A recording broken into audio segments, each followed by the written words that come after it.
Welcome to Season 5 of the Prosthetics and Orthotics podcast with yours Peels and Brent Wright. We're bringing in industry experts, patients, vendors, and thought leaders to share their stories, insights, and visions for the future. Whether you're a clinician, a researcher, a vendor, or someone with a personal interest in the field, we have something for you. Join us as we delve into how advancements in personalized healthcare and 3D printing are revolutionizing the industry and changing the way we approach the design, production, and delivery of prosthetic and orthotic devices. Hi everyone, my name is Joris Peels, and this is another edition of the Prosthetics and Orthotics podcast with Brent Wright. How you doing, Brent? Hey, Joris. I'm RV camping in Florida. It's blazing hot. I'm actually outside with a towel over my head and my computer just so it doesn't shut down.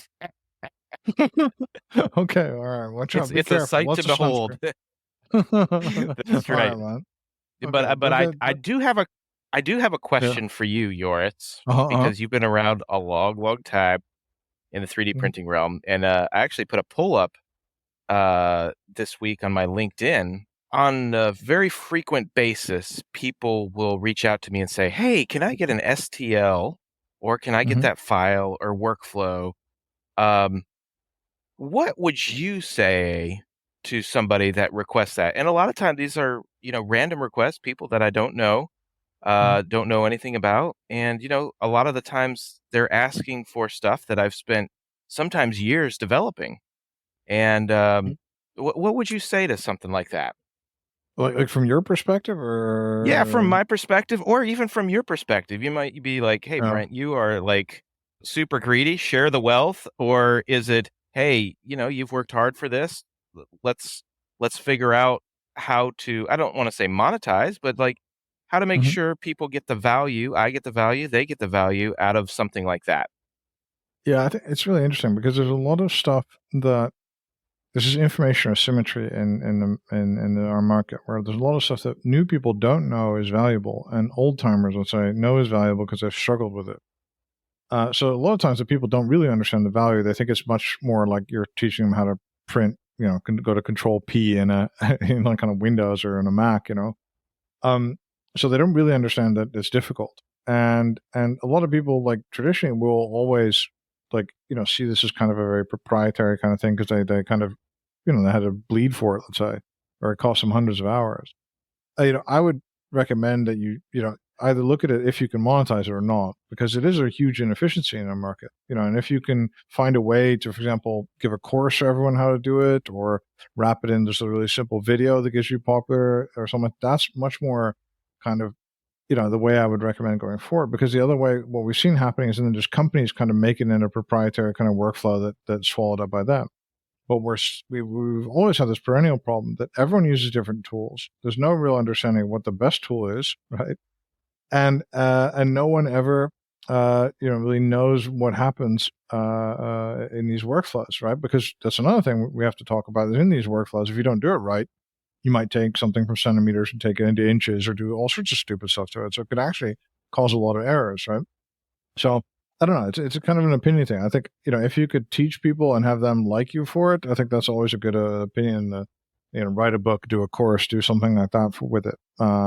That's what I would recommend you do, because it is immensely valuable. Like, to keep it for yourself is kind of weird because, what value is it beyond your own workflow, Yeah. You know what? I think that this may birth a new segment called Wisdom with Joris. What do you think? Oh, goodness. We can do that if you want, but it sounds a bit pretentious, to be honest. Oh, man. Oh, well, cool. No, that's good insight, though. And I think from like the heart is I want people to adopt this digital technology, and I think it's important. And so how do we make that happen? And then, a lot of the feedback that I got from that was like, hey, if you teach somebody how to do something, that's going to be way better than just providing them a file that they don't know what to do with. Yeah, exactly. But it's also your time. I think there's also an asymmetry that I've noticed, that there's lots of people that have called me to pick my brain, or, hey, want to know something, And there's a group of these people that give back either to me or also just to the industry it's wonderful to see somebody you've helped in the beginning all of a sudden start teaching other people or helping other people.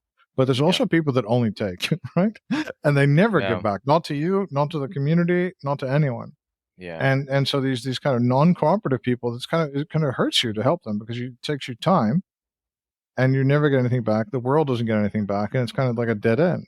Yeah. And so I wouldn't mind, like, try and make an ebook out of it or something, like $10 for the the workflows and orthopedics orthotics ebook, something like that. I think something simple. It's also easier for you because it saves you a ton of time because you just point them to the ebook, right? Right. Yeah, that's a good point. All right, we are going to take a brief moment to introduce our title sponsor of this season. Brent, who is the sponsor? Yeah, Joris. A special thanks to Advanced 3D, specialists in 3D printed prostheses and human interfaces, using cutting-edge technology, personalized solution, empowering independence, redefining the future. Visit www.adv3dinc.com. Advanced 3D, changing lives, empowering possibilities. Well, Brent, thank you for sponsoring us. Who do we have on the show today?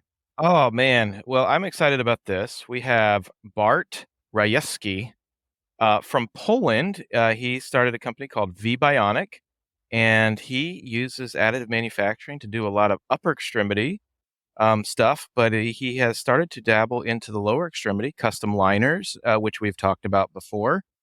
He uses a lot of FDM. I've actually put a couple of his things on our patients, and I've always been impressed with what he's done.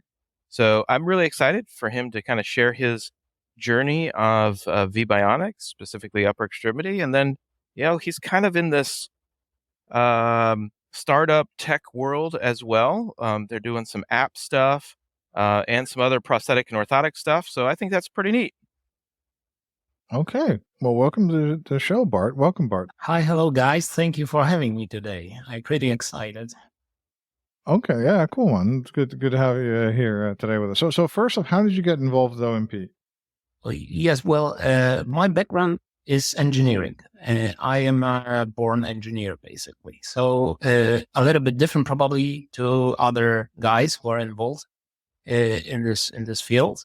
And I was a programmer, a software developer for a lot of time, but also service administrator and stuff like this. And at some point, I felt that software is something that you cannot touch and it's invisible. The projects that I made were rather invisible, and I wanted to get involved in something physical.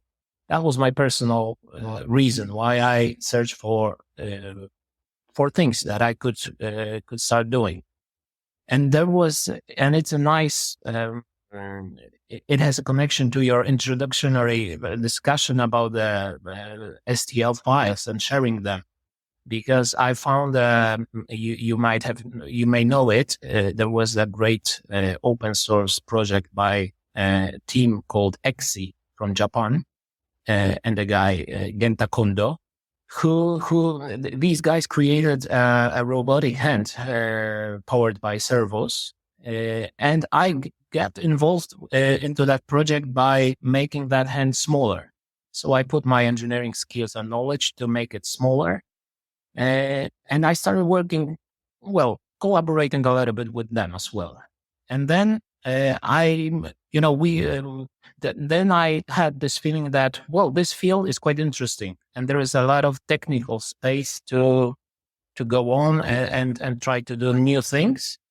And I started pitching, I just wanted to become a startup and deliver a new type of robotic hand. I had this technical goal to make a robotic hand that is more dexterous than the ones that we had in the market. And there was, I remember one slide on my presentation that is, I still feel that it is quite important. Like, we can land on Mars and fly to Mars, but still we cannot provide artificial limbs to everyone, like on Earth, right? That was something that was important to me, and I wanted to get involved to maybe change that a little bit, and just be part of the group of people who are in this field. So this is how it started from me personally. Then the idea happened to be interesting also for investors. And we started as a startup. I mean, I say we because right now there is 8 of us. So I'm not a single entrepreneur. We're rather a group of people right here. I have 2 PhDs on board and biomedical engineers as well, graphic designers and industrial designers, and just great people who have a lot of skills. And we work together to create new products. This is our main goal. We are not here to just to deliver what's already on the market, but we rather want to challenge the market or a little bit disrupt it, so that we could proceed in this field. So this is the main goal of the Bionic, basically. And so essentially because the human hand thing, that's a really tough challenge, right? That's something that is really, really hard to do. It is. It really is. I must say that I was wrong multiple times, and hand is extremely difficult part of the body to copy. And you can see that when you look at humanoid robots from Toyota or Boston Dynamics as well. All the artificial hands there, these are still not very human-like. And if you see a very human-like hand, there is a huge compressor behind that, so you cannot fit that to a person. So because I didn't say that, but we did develop a very dexterous hand that has 11 degrees of freedom, and we have it. The problem is that you always creating such a hand, you won't find the best one. You're searching for optimum one. So because there are some requirements that you have to meet, but all of them are contrary one to the other. Like it has to be fast, light, shouldn't take a lot of energy, should be durable, should not produce heat. And this is simply, for me, right now, after quite a lot of years of development and research, it's more about searching for some optimum rather than maximum, because we're still limited by physics in this field. So right now we introduced our Tolka Pro. So it is a bionic robotic hand. And we think that we put the optimum into that. This is what we feel. It is not the most, we don't have that many fingers actuated, because 2 of the fingers are actuated with motors. But we think this is something optimum, having all these constraints and all these features that are required, but not easy to meet in one product, in one device. So there's balancing. This is really kind of interesting, because there's, partially in a lot of prosthetics is the case, right? But especially in something complex as the hand, it's just ultimate. You can get it to be fast, but then it's not going to be durable, for example, or it's going to use battery too much. And where are you then focusing your cues on? What are you saying is the most important thing? This dexterity, or the battery life, or the comfort? What are the important things that you work towards? It is a very difficult question, because it really depends on who is who is going to judge. Is it the client? Is it the investor? Is it the media? Is it the industry? And I don't have an easy answer for that, because from the client's point of view, what they basically want is their hand back. So of course, huge dexterity would be very beneficial. This is what my initial idea was. Let's make the hand very, very dexterous. But then the next problem you see is, how are you going to control it? You do have a very dexterous hand, but my electrical controllers allow you for 2 signals. Well, of course, we do have the new ones. You can try to teach them with AI, etc., but still, the access to these devices is limited. I mean globally, and is it like it's probably what we have and it's advanced, okay, but does it bring the hand back? To some maybe, to others no. Of course, it depends on the amputation, on the state of muscles, on rehabilitation, on the fitness of the hand, etc., etc. So this is the point of view of the client, of the patient. From the investment point of view, it has to be, of course, great profit margin and a large scale and possibility to scale it and deliver globally. Well, I don't have an easy answer, and I don't think we don't develop the hand that we had, and we have the very dexterous one, and we are not going to make it a product because honestly, it's super advanced from technical point of view, and it would probably break within weeks when we would fit it to the patient, and we wouldn't be able to service that. And that was the reason why we went for something more optimum, which is limited in terms of technology, more limited. But we are sure that we can give it safely to the patient and if required, we can service that more easily than the one we had before. Yes, so it's not easy. The hand is very tricky. But we basically are involved in upper limb extremity. Yes, this is what we do because, yes, we focus on upper limbs. Interesting, Bart, that what you do, though, is you pay specific attention to the cosmesis or the way the prosthesis looks, almost above function. I mean, your stuff is very functional.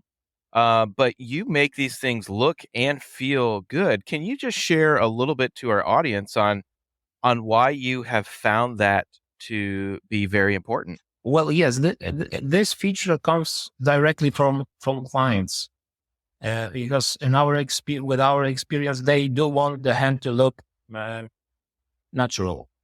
Of course, we can advertise the hand that is not looking natural, that it's still okay, but this is what they told us and what is very obvious to us. They want the hand to look natural. So we started developing and working on prosthetic gloves, because of course, there are gloves that are off the shelf. You can buy them.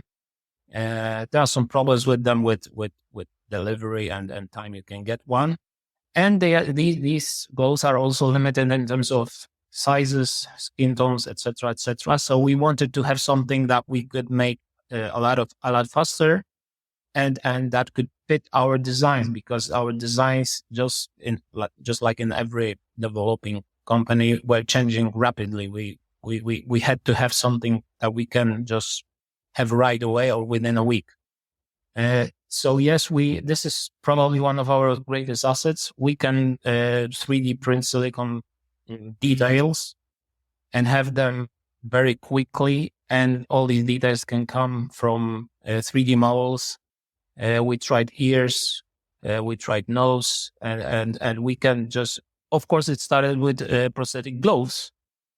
And it was a huge problem for us, honestly. I think we wouldn't be able to have Tolka prostheses if we wouldn't develop that technology that we probably can offer also in other fields and in other solutions different to upper limbs only. Just like you mentioned, the lower limb liners comes exactly from this idea that we have a technology that we created for upper limb.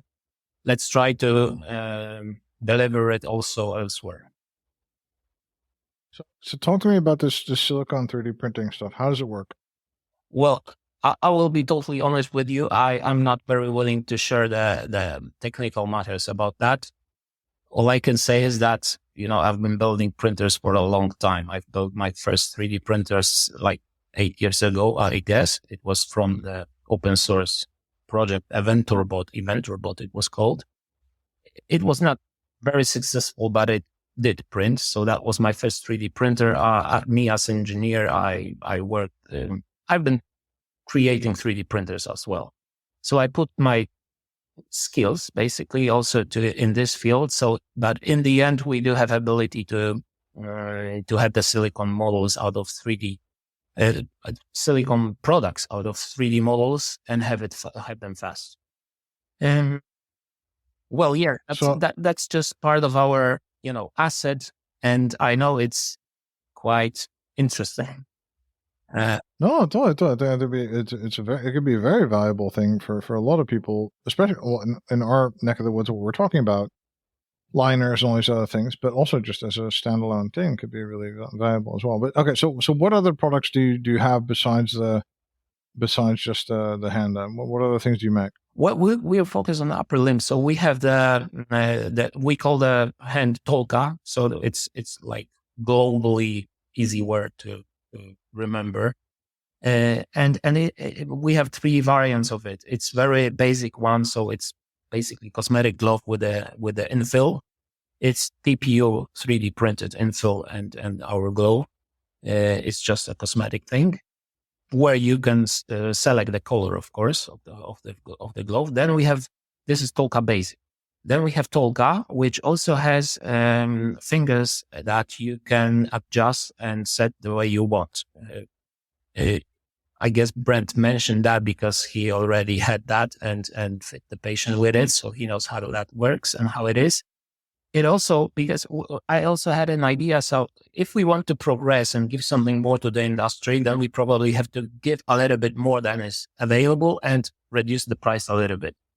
This is how I see the progress, basically. So I wanted to make it a cosmetic, to upgrade the cosmetic prosthesis. This is how Tolka was created. So we can, so the person that has it can it doesn't only look well, but can give some basic functionality. And just today, I fit one person with Tolka, and he suddenly took a pen and wanted to write something right away, and he was very happy because he could. And this person has both hands amputated, unfortunately, so he can hold the paper with one hand and write with the other. This is something he couldn't do until today.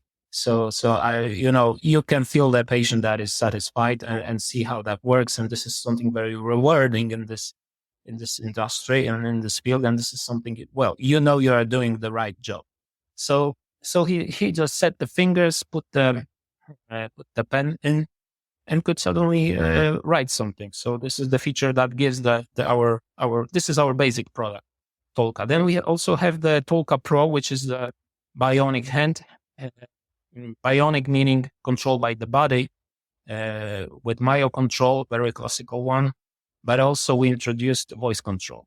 And I've been asking people about what they think about it. And Brent was the one that I was also asking him about that. Not everyone is very into this type of control, but my idea about voice control, it comes from the research that we did, because we had this very dexterous hand and we needed not 10, 12 or even 20 gestures. We needed unlimited gestures because we could set the angle of each finger, of each joint. So you really require a lot more than any limited to, I don't know, 1,000 of commands. And voice gives you this possibility, because you can say yellow cup and you can say a blue cup, and both these commands can set all joints to some preset position, different from each other, and simply it makes. I don't argue that this is the best way to control the prosthesis, because you miss this bionic feeling that you can have from muscles. I agree, but on the other hand, you gain a lot more options, right? You get a lot of more a lot more possibilities with that. So this is Tolka Pro.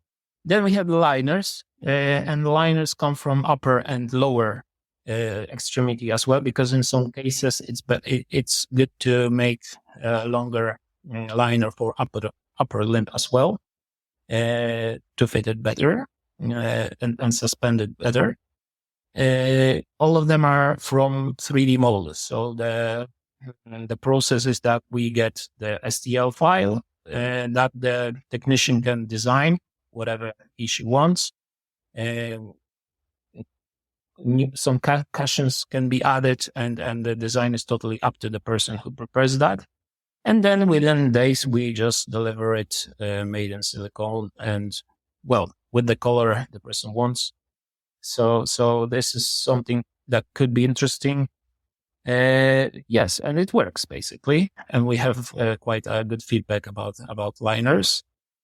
And also we, for our own internal reasons, we worked on 3D scanning software with the iPhone, because iPhones do have correct sensors that allow us for 3D scanning. It's not easy. It's not, you have to pay attention to do it correctly. But the app that we created, it's called OrthoScan. It works for us, and we decided to publish it publicly, so everyone can have a try. There is a manual there, multiple languages available. Where this is not something we want to get profit from. It's more that we wanted to have our solution in this field, and when we have it, why wouldn't we share that? So if you're somewhere where access to 3D scanners is very limited, and you want to try, it is available. Unfortunately, it's available for iPhones only due to the sensors that it has. So there is a requirement, and the reason why we created that is, of course, not to step into the German market with this, but we cooperate and work together with prosthetic technician in northern Syria, for instance. We recently scanned well, it wasn't us, but a person scanned a soldier in Ukraine. We have it opens up new possibilities for getting 3D scans, 3D models, where 3D scanners are not available, but iPhones are. This is something that we would like to make more popular, because in longer term it would give us more clients. But still, it requires some skills and knowledge how to prepare the scan and do it, because not every scan would be perfect, but when it's done correctly, then we have a great scan and we can proceed, and we have some success stories with that as well. Okay, that's very interesting. I think.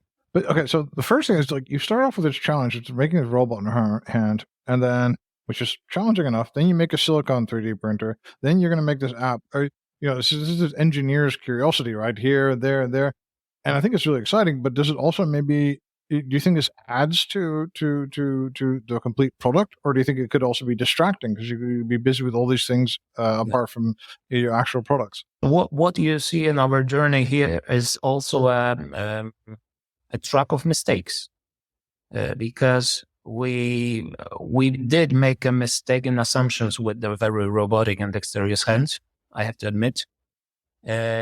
But then we just observed that we are lacking some parts of puzzles to make the product available and in the end reach our goal. Because from our startup point of view and our startup vision, we are not going to multiply the solutions that are already on the market. Our only way to be successful is to deliver something disruptive and new. So if we want to step into that field, we need to create new technology and new things. And the last years, yes, we were very involved in R&D. We were basically a R&D company that was developing things.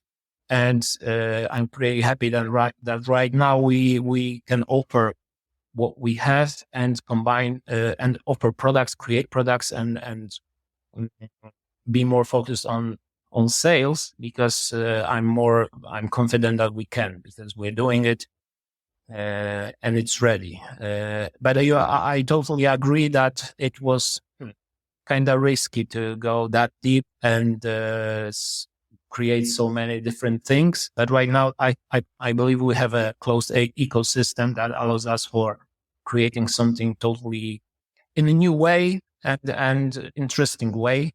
And maybe also from a business perspective, I believe new things are possible and new ways for also other technicians to cooperate with us in a new way. But it is a new way because we are sometimes asked. I was asked about investors and on multiple meetings. Where are all the clinics that you cooperate with? Show me the list of clinics that are interested in cooperation. And well, my answer was that we would, of course, cooperate and want to work with them. But when I start to discuss things, it seems we don't have the same approach like others do, and we are trying to offer things a little bit differently. Also with the 3D printing, it's for me, it's obvious that it should be used. It's beneficial. It's not that obvious everywhere, and it's rather, so some companies are ready to accept new members, but let's do it the way it's always been done, and we have a little bit different approach, I believe. Yeah, I think first of all, I think it's really refreshing that you're like, we made mistakes. It's wonderful to hear that, because everyone who's in a startup environment knows you screw up a lot. You fail way faster than bigger companies. That's part of the charm, first off, and that's also part of building an effective business, the ability to risk things and do new things. So I think it's refreshing. And it's also really interesting that you're saying, we're having issues with product market fit and just trying to explain ourselves well to other people and trying to get them to understand their value proposition. I think so many people think I am going to invent this magical thing and ta-da, the world will buy it, But oftentimes it's very much in like, who are you selling this thing to and what benefit is it to them and what kind of switching costs are. And I think a lot of startups have struggled with this product market fit stuff. Well, yes. Right now we expand our sales in Poland. I wanted to go global right away. And I, just like you see, I do have some international connections because I wouldn't be here today. And Brent did have our product and can just say how it works and how it is. But right now we're focused on sales in Poland, but also because I didn't say that we can deliver products remotely. I mean, only upper limb, because I know it makes a lot of emotions. We are not going to fit anyone with lower limb remotely, but I do believe upper limb can be fit remotely, and I can take responsibility for that. We don't have any clients complaining about our service or anything that happened to them. And this is something new. We do have some clients that we have never ever seen in person. Really. I know that a lot of people in the industry would not agree with this approach, and I wouldn't agree with the lower limb as well. But after 7 years of our development, of our research, after we work on MRI scans to create sockets as well. We have some skilled and prosthetic technicians as well here who made a lot of sockets, and we have patients in the end, that clients that say that it's all okay. I can state that we can do that safely, and we do it. We do it in Poland. We do it for Syria. We're doing it right now for Ukraine. It's only one patient at the moment that we have in process. It is different, but my question, I ask myself a question: how is it all going to look like in 5-10 years? Like looking at the industry, not only this industry, but all other industries. will we start creating products that are not connected with geographically connected with the place where you're present? We will. I'm totally sure about that. So this will happen in this field as well. Sooner or later, just imagine that, the big players find it interesting and start doing that. Probably they would have some business problems to do that due to, static costs that they have in all the clinics that they invested in. So that may be a blocker and to stop into not doing it.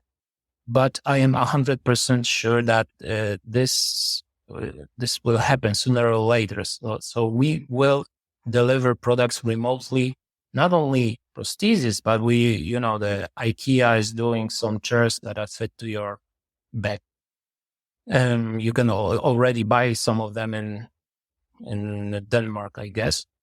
3D printed, of course, because 3D printing is essential here. Without it, we wouldn't be able to do that. So we can do things that in our local companies that used to be done in some big factories some time ago. Now it's faster, easier, and doable. We see it every day. And I think that as long as we keep in mind that it has to be beneficial for clients, safe, and reasonable, and give value that they really express that it is a value to them, it's okay to progress this way. That's my statement about this and the approach that I have. And I'm pretty open. That's very interesting. I think starting with the endpoint and working your way backwards, it's kind of clear that you have to at least think about this because. And we keep talking about this every single time. We keep coming back to the idea, like, surely someone's going to figure a way to do this in India or in Vietnam. And I think that's the reality. And you have to prepare for that competitive kind of landscape, I think. But so Bart, a little bit, talk to us a little bit about this MRI sockets thing. Why would you use MRIs to make sockets? And, what advantages come from that? Yes, well, we have little chance to get into markets that are very well grown. Like we won't be able to be present in Germany, France, because the market there is very well set. It's grown. There are big players there, but there is still, and that was my startup idea, right? So, and we see it from time to time that 80% of the planet is not served by professionals in terms of also prosthetics and orthotics because they simply do not have access to professionals. So to do that, part of it is this remote delivery idea. Part of it is remote possibility to 3D scan. And part of it was also to be able to create prosthetic sockets right away automated from MRI scans. This is something I know that sounds ridiculous, impossible, and it's super difficult. And we worked on it, and this project was supported by Polish government as well from the research fund. We worked on that for over 2 years, and we have some results where you go for MRI scan, which produces DICOM files. And we have the pipeline of automated pipeline that in the end you receive a 3D printed, 3D model that you can 3D print. And the model fits the patient. I wouldn't say it, it is, in the end, we realized that in the end, you do have to have some adjustments to that. It's not fully automated, like totally automated that you just go for the scan and you have the socket and it fits. But we defined and found the areas, the points that require adjustment, just like you see in multiple software that is already available. But what it does is you could possibly have a plan, like in some countries where there is MRI scan available, and and you could deliver to these people prosthetic sockets, if not fully automatic, then semi-automatic way. And this opens up also new possibilities, and this is something we wanted to develop and challenge as well. I know there are great guys in Medics Sans Frontières who work in Jordan. They already do work in this field. I know there are some African projects as well, but at the end, this is not massive.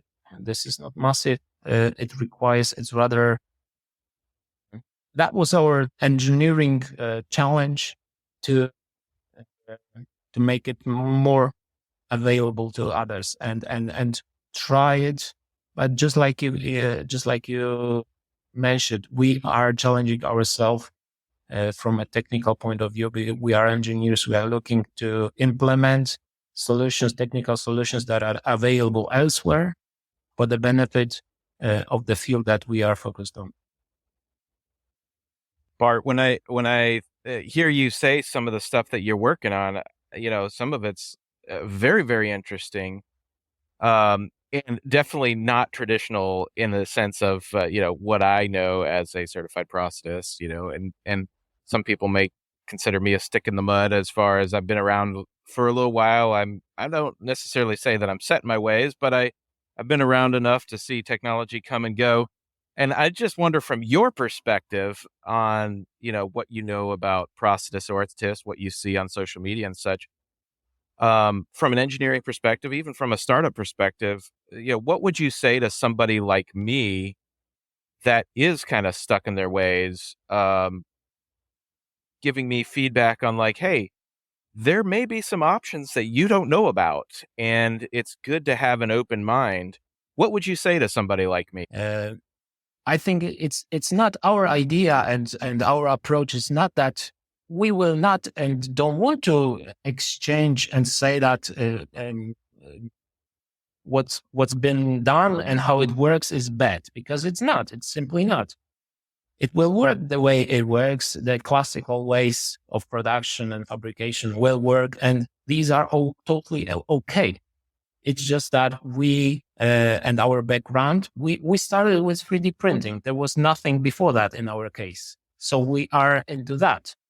My team have never done a socket that is fabricated in a classical way, because we are not professional and that we don't know how to do that, honestly.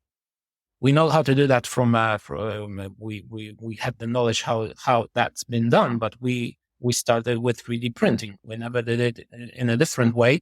This is the reason why we are challenging ourselves to find new ways. And I think we are innovative in what we do, but it doesn't mean that all we have and all that works is something bad, especially when you look at the different markets that we have.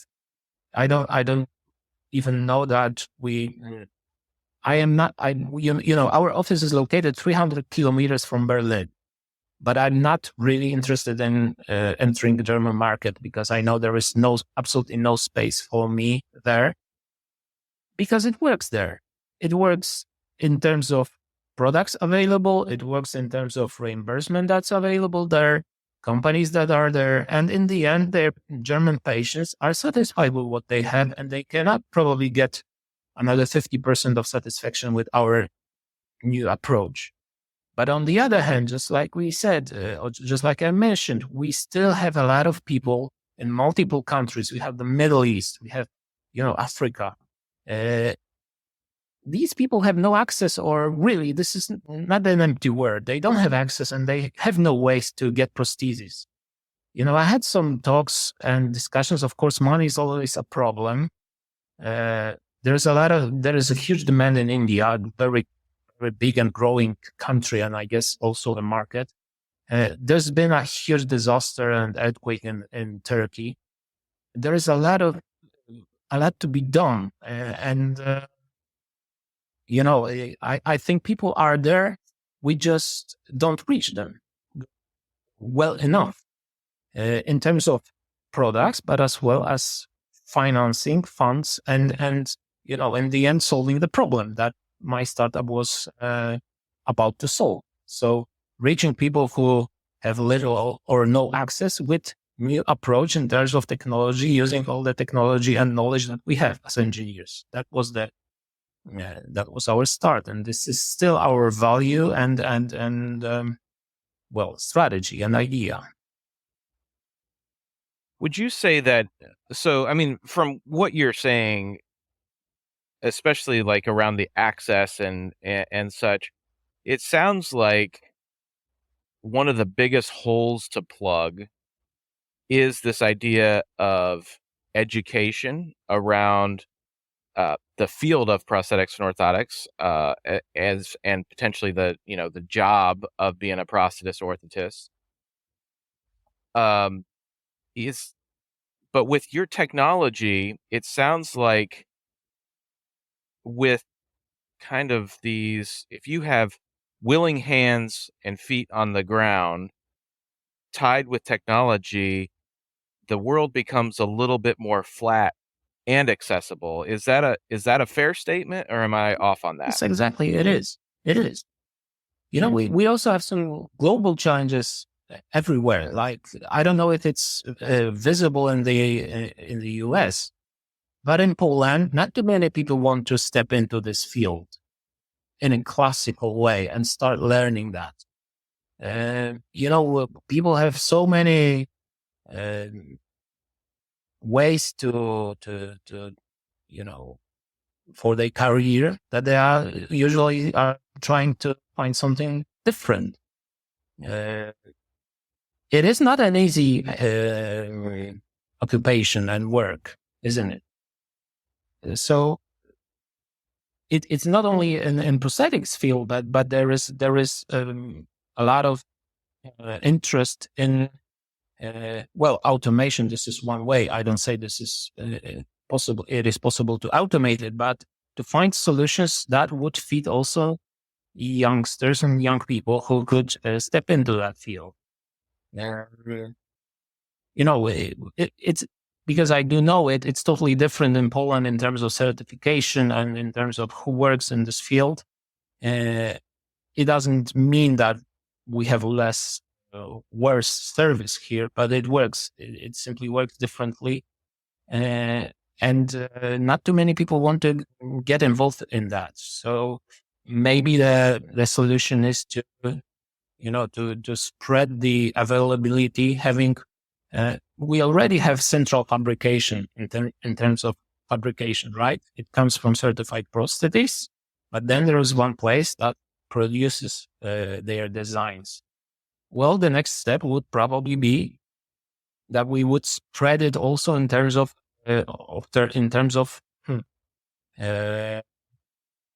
meeting the patient, or the patient would meet him herself.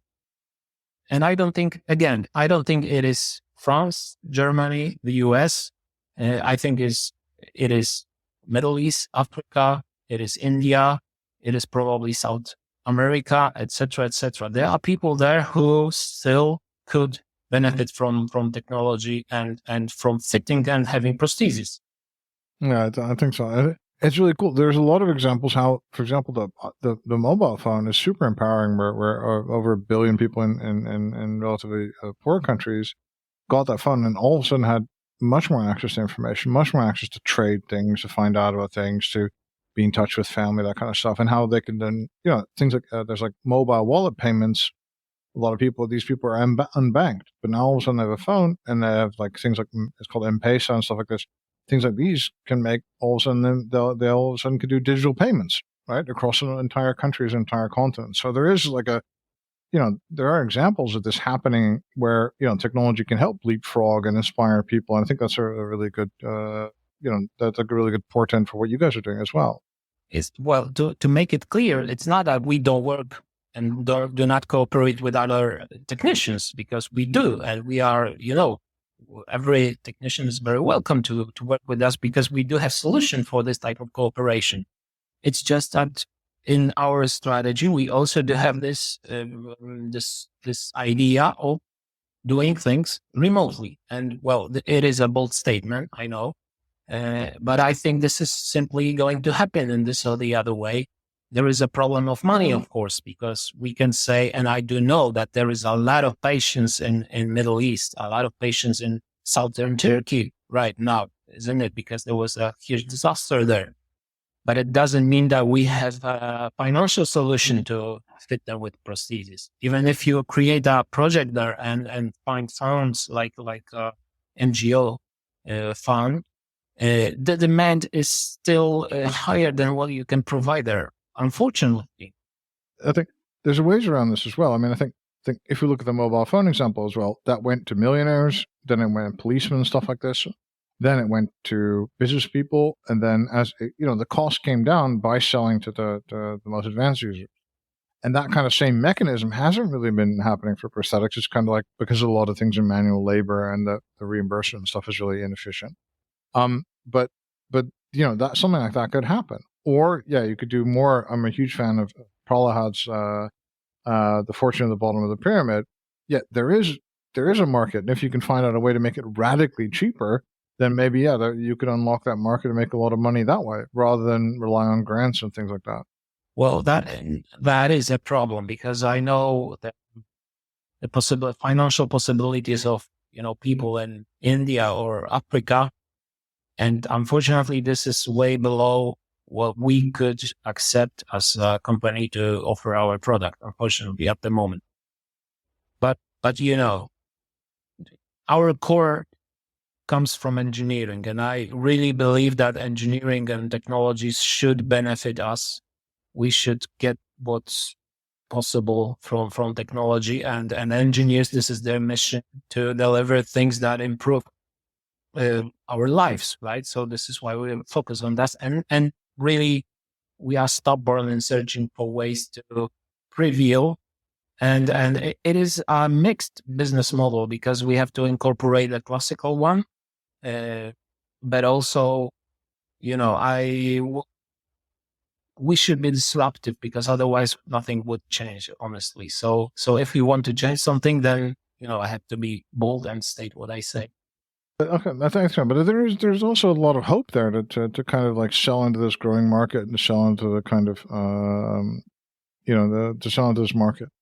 And I think one of my favorite things is to look at these successful things in microcomputing and stuff like that. And there are, for example, groups in developing countries with much higher incomes that want access to these things as well. So there's a way to do a multi-step kind of thing.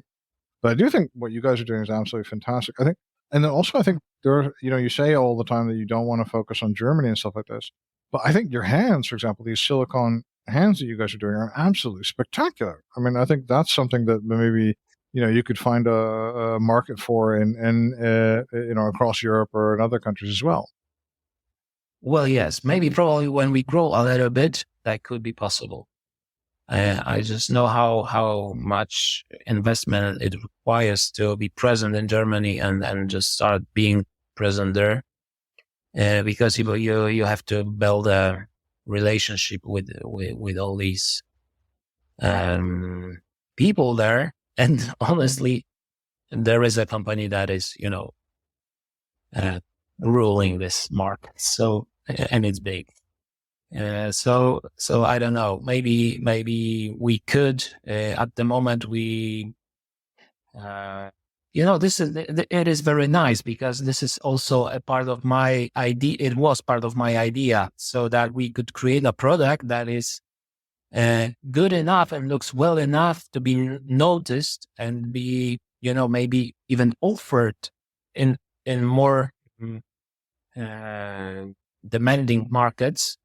Like, hey, why don't we have it here this way? So maybe we could go from Poland to Turkey and then back to Germany, because, why don't we have it here? But let's be honest, Germans, basically, they do have great companies and they do have great products, and, it just works there. But on the other hand, you won't see clinics in countries that are not, that don't have the potential to be financially profitable enough. In a classical model, where you go to the country, create a clinic, build one, invite patients, and serve them. And this is why we don't see clinics. And then we say that, well, a lot of people, 80% of people on this planet don't have access to prosthetic technicians. Well, because it's not very profitable to create a prosthetic clinic everywhere, right? Because it would simply it wouldn't be sustainable.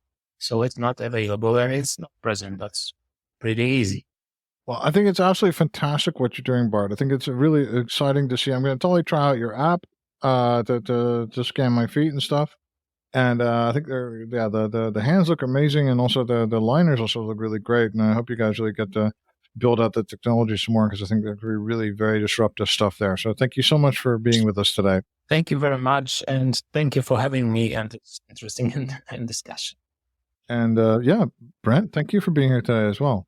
Oh, this was great. And Bart, thank you for sharing your story. I know our listeners will hopefully hop on your website and take a look. It really is very neat, and how you're using technology to reach really the 100% of people that need it, or the dream is to reach 100% of the people that need it is really neat. So yes, thank you for coming on, sharing your insight.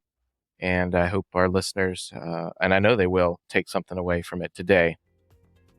I also wanted to remind everybody that this episode is also brought to you by JustPodo, and that's GESPODO. JustPodo is an amazing automation software for the orthotic and prosthetic industry. Well, orthotic industry for the time being. Right now, it does an amazing job automating your foot orthosis workflow, but you should see under the hood with the AFO workflows coming out very soon. I'm very, very excited. So check out JustPodo at justpodo.com and let me know if you have any questions about it. Joris, take it from here. Yeah, this is another episode of the Prosthetics and Orthotics podcast with Brent, Bart, and Joris Peels, and we really hope you enjoyed this today. Have a great day.